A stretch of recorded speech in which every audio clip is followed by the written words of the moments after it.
Oh, hey kids! My name is Jesse Palmer, and today I'm going to be reading Ada Twist, Scientist by Andrea Beaty.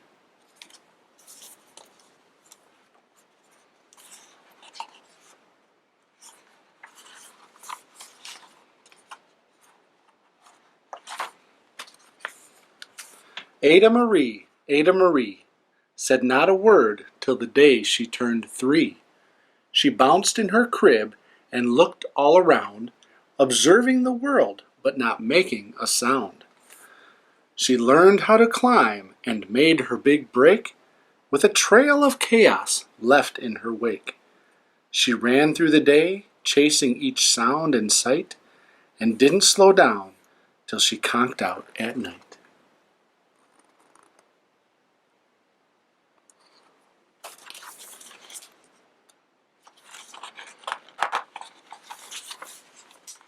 Her parents were frazzled, but tried not to freak, as Ada grew bigger and still did not speak. Clearly, young Ada, with lots in her head, would have something to say when it ought to be said.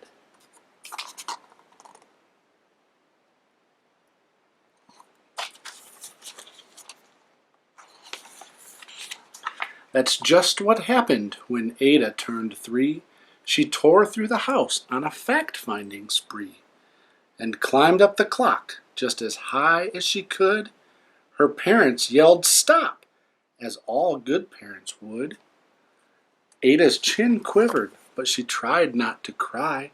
She took a deep breath, and she simply asked, why?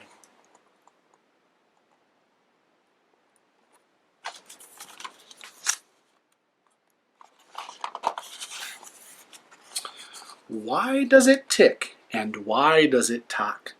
Why don't we call it a granddaughter clock? Why are there pointy things stuck to a rose? Why are there hairs up inside of your nose? She started with why, and then what, how, and when. By bedtime she came back to why once again. She drifted to sleep as her dazed parents smiled at curious thoughts of their curious child, who wanted to know what the world was about. They kissed her and whispered, you'll figure it out.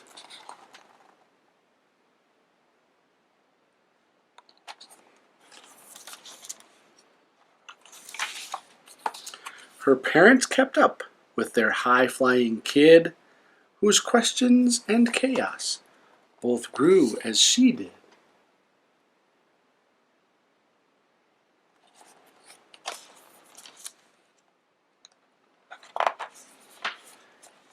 Even Miss Greer found her hands were quite full when young Ada's chaos wreaked havoc at school. But this was much clear about Miss Ada Twist.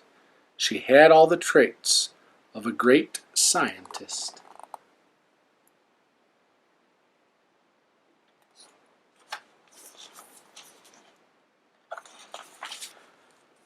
Ada was busy that first day of spring, testing the sounds that make mockingbirds sing, when a horrible stench whacked her nose, a pungent aroma that curled up her toes.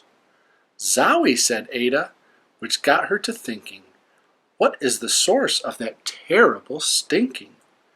How does a nose know there's something to smell?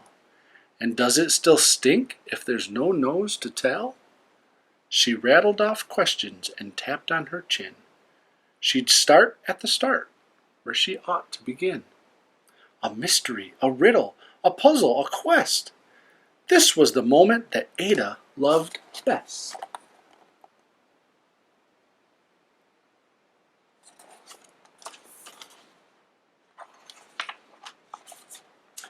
Ada did research to learn all she could of smelling and smells, both the stinky and good. One hypothesis Ada thought could be true. The terrible stink came from Dad's cabbage stew. She tested and tested, but soon Ada knew it was time to come up with hypothesis 2.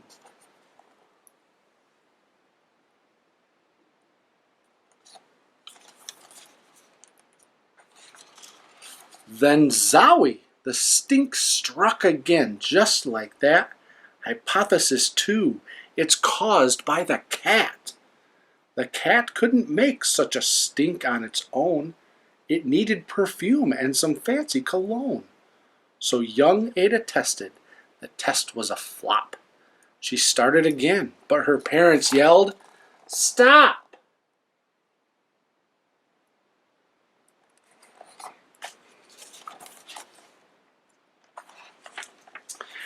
Ada Marie, to the thinking chair now, by the time we count 3.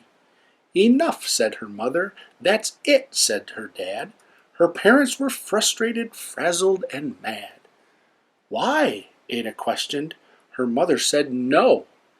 What? Ada queried. Her father said go. You've ruined our supper. You've made the cat stink. Enough with your questions. Now sit there and think. She looked at her parents. Her heart turned to goo. Poor Ada Twist didn't know what to do.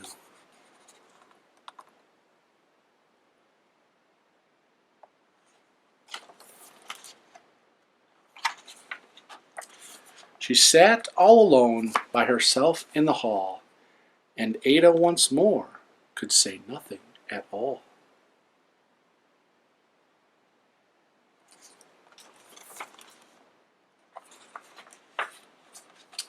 And so Ada sat, and she sat, and she sat, and she thought about science, and stew, and the cat, and how her experiments made such a big mess. Does it have to be so? Is that part of success? Are messes a problem? And while she was thinking, what was the source of that terrible stinking? Ada Marie did what scientists do. She asked a small question, and then she asked 2. And each of those led her to 3 questions more, and some of those questions resulted in 4. As Ada got thinking, she really dug in. She scribbled her questions and tapped on her chin. She started at why, and then what, how, and when. At the end of the hall, she reached why once again.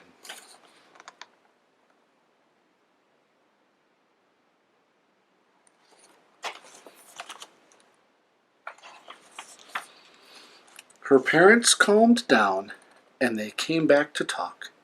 They looked at the hallway and just had to gawk. No patch of bare paint could be seen on the wall. The thinking chair now was the great thinking hall. They watched their young daughter and sighed as they did. What would they do with this curious kid who wanted to know what the world was about? They smiled and whispered, "We'll figure it out."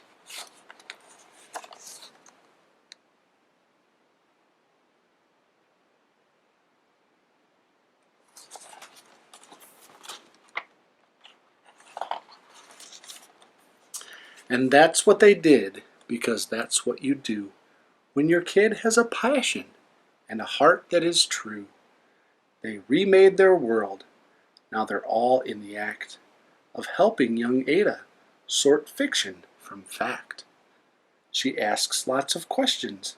How could she resist? It's all in the heart of a young scientist.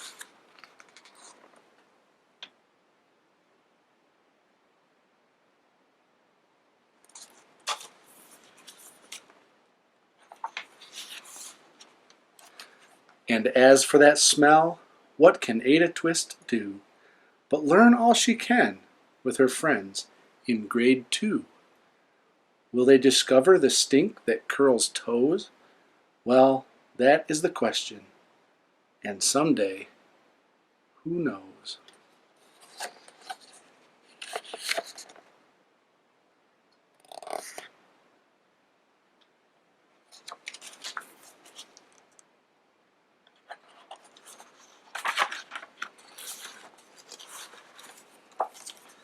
Now this is a really nice little book, and I chose this book because it's about a young scientist. And scientists are very important in our world because they ask the questions like why and how and where and when. And that helps our world. So I hope that you enjoyed this book today. And if you really like it, you can get it from the library and read it yourself. Bye.